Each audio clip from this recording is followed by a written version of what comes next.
त्यांनी आपल्या गडावर वीज आणली. आपली जी गडाची परंपरा आहे ती फार मोठी आहे. आणि त्याच्यानंतरची पुढची तिसरा मुख्यमंत्री आणलेला आहे माननीय गोपीनाथरावजी मुंडे यांनी. 96 साली जो या सप्ताहात अमृत महोत्सव शताब्दी म्हणतो आपण त्याला, भगवान बाबांची जन्म शताब्दी, ती शताब्दी गोपीनाथराव असताना गडावर मुख्यमंत्री आले मनोहररावजी जोशी. आणि तो सप्ताह करण्याचं सौभाग्य ते मला मिळालं. आणि त्यावेळी ती जबाबदारी मुंडे साहेबांनी माझ्यावर ठेवली. त्याचा खूप गोड इतिहास आहे. बाबाच्या फोटोकडे पाहून बऱ्याच प्रमाणात मी सौजन्यशील वागतो, तसा नाही आहे. मी कबूल करतो त्या गोष्टी. विद्वान हा क्रॅक असल्याशिवाय विद्वान होत नाही. 96 साली भगवानगडावर सप्ताह झाला शताब्दी. त्याच्या अगोदर मुंडे साहेबांची माझी ओळख नव्हती. आणि त्यावेळेस आज मोठा सप्ताह होता आणि शताब्दीला सगळा समाज जमला. माझं काल्याचं कीर्तन होतं. आणि मी फक्त समाजाला एवढंच सांगितलं की कोणी उठवू नका, शांत राहा, कोणी निवेदन द्यायचं नाही, काही नाही. मी माझ्या तल्लीनमध्ये बोललो. म्हणजे उपमुख्यमंत्री असताना साहेब उतरले, एकही माणूस सावरगावमध्ये उठला नाही. ते आले आणि कीर्तनाला बसले. त्याचे फोटो आहेत. कीर्तनाला बसले, त्याच्यानंतर माझं कीर्तन संपलं, पुन्हा मोकळे फिरले. एकही माणूस त्यांच्याकडे जात नाही. मुंडे साहेबांनी गैनाथ पाटलाला विचारलं की आज एवढा शांत समाज आहे, काय कारण आहे त्याचं?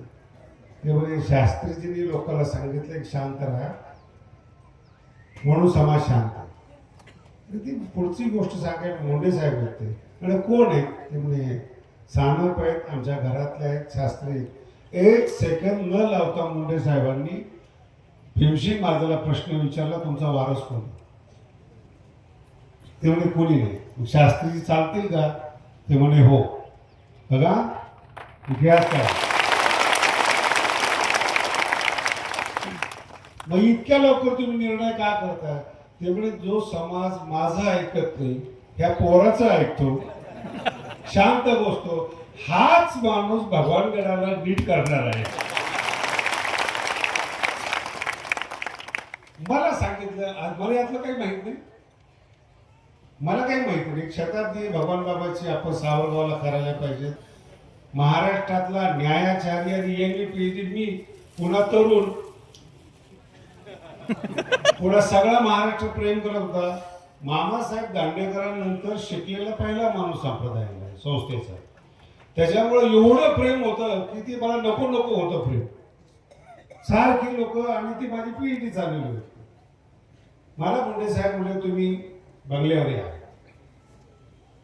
आणि 2 दिवस, हे राजकारण कसं असतं ते मी शिकतो. 2 दिवस अगोदर डॉक्टर वाय.एस. खेडकरला आणि भीमसिंग महाराजाला बोलवलं. 2 दिवस अगोदर. मला तिसरा दिवस गेला, तुम्ही या. आता आमची कीर्तन बोलवायचं म्हणजे आम्हाला लयच रान महाराज तारखा दिलेल्या मोठ्या मोठ्या लोकांना. आम्ही गेलो. त्याला म्हणलं किती वाजता येऊ? म्हणजे 11 वाजता. आम्ही 11 वाजता घेतलो. मुंडे साहेब स्वभावाप्रमाणे लेट ऑफिसमध्ये बसतो. 11:30 आलो. मी उठलो. साहेबाला म्हणलं साहेब माझं काही तुमच्याकडे काम नाही, वाट पाहणारा मी नाही. मी नमस्कार केला, निघायला लागलो. तू 10 वाजता आले म्हणजे मला पोरगी रडत होती म्हणून मला वेळ झाला. केला राजकारण मला.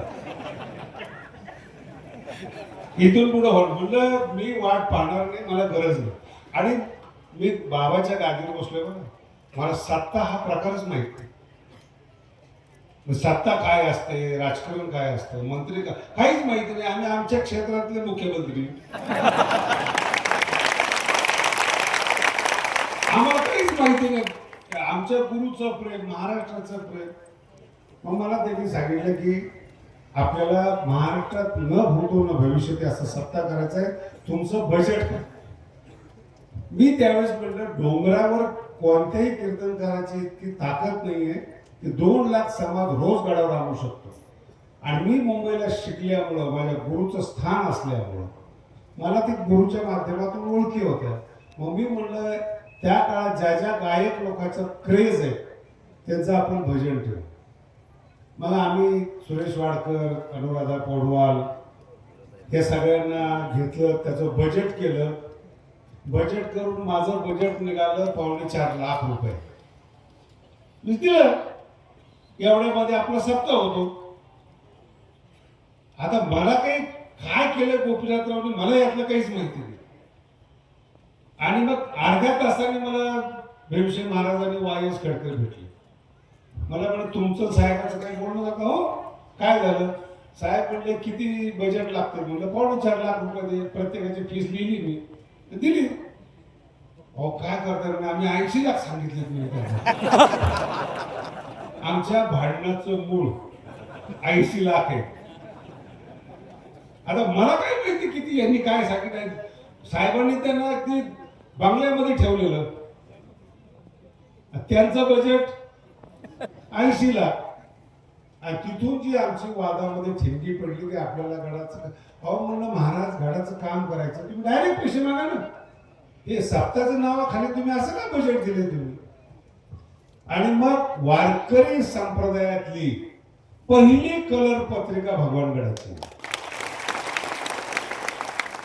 96 साली पोस्टर, आणि पूर्ण महाराष्ट्रात पोस्टर लागले. रोज 2 लाख लोक यायला लागले त्यांना. पुढचा इतिहास माहिती. आणि मला कुणी ओळखत नाही.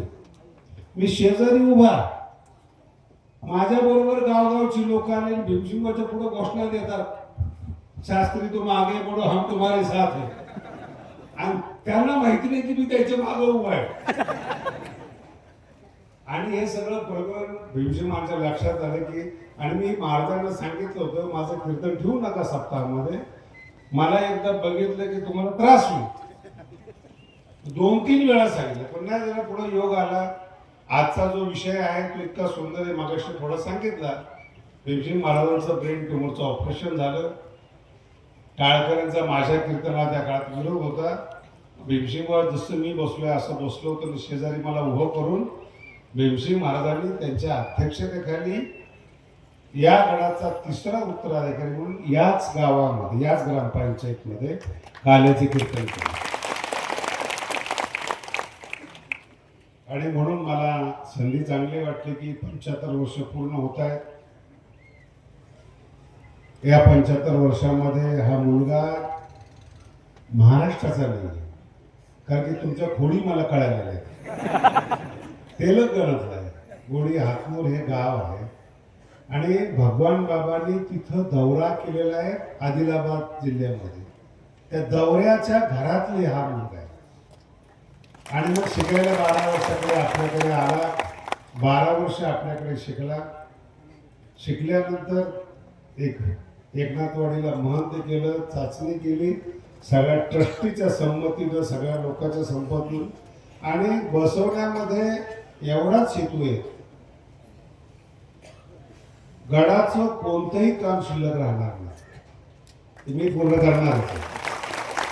पण पुढचा जो गड आहे त्या गडासाठी त्याला 2च कामं दिले. एक अन्नदान आहे आणि विद्यार्थी 200 सांभाळ, MPC UPCची 100 आणि आपले महाराज लोकांची 100. एवढंच काम आहे.